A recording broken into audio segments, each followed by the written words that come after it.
Now it's about 36 Fahrenheit degree here. Raining is small to moderate, so which is environment really prone to hypothermia. So it's a 2.5 hour training run. So 1 hour one loop, 1.5 hour another loop. So I would try to move myself, keep moving in a little bit, not walking pace, a little bit faster pace, so I can keep my temperature up, so not cold myself. So now I'm already feeling the coldness. So yeah, I'm going to start moving. So this is also a good time to put your gear into test. Another thing you think about, try to finish an ultra race, is how you deal with environmental stress.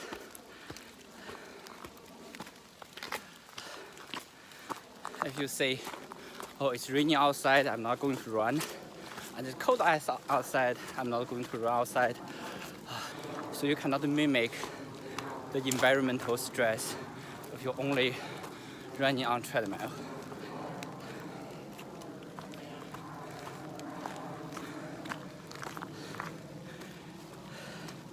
The race is most likely not going to stop just because it is cold or it's going to rain. Yeah, I have seen person running out of the aid station with pouring rain.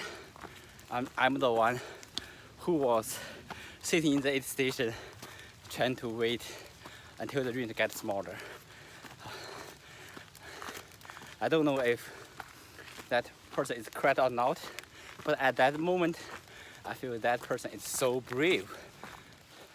So running 100 miles or 50 miles is not only a test for how well you can run, it's also how you can deal with the environmental stress.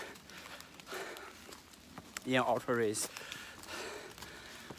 I will always try to minimize the uncertainty of variables, so you have some control in the process.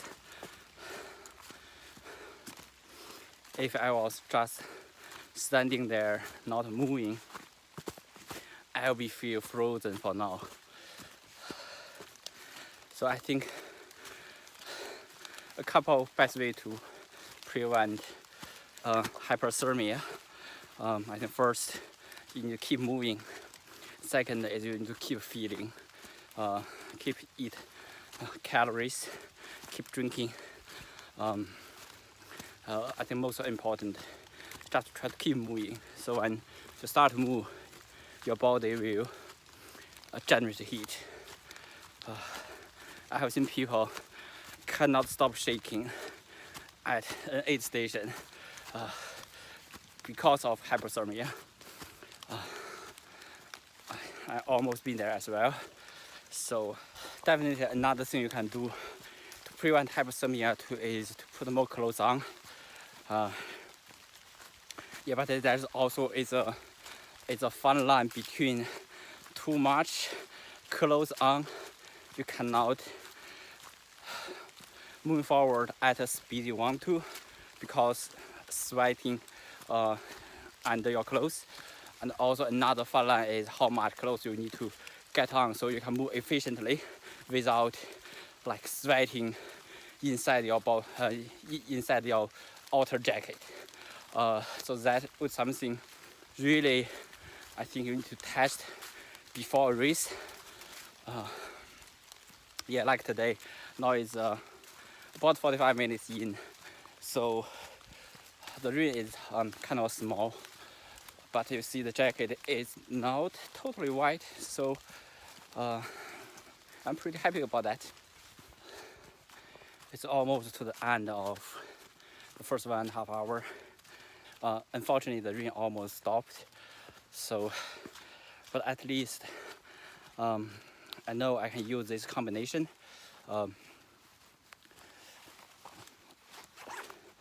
So I have one shirt inside and using the jacket and these pants and shoes.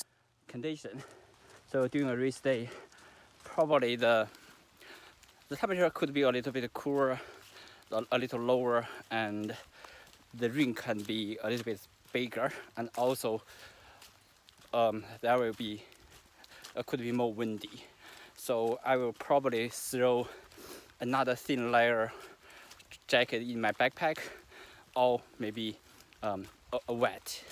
And I always have my safety blanket in my backpack during a race. Yeah, that's what Hypo too. So just try the gear you use in a race, and also in a real race. At this stage, I think I may be much slower than that. So my ratio, my rate to generate heat from my body will be lower than now.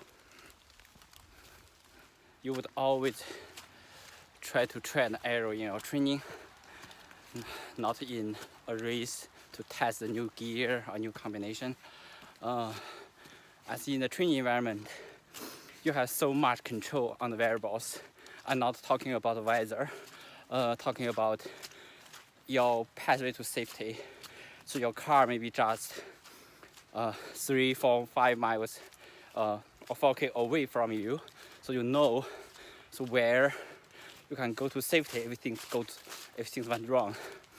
During the race, it's going to be much less tolerance on those kind of errors. So here you have it. Hopefully give you some helpful tips on around hypothermia and how to prevent that. And as always, I'm no means an expert. Just try to from my own experience. Have fun on trails.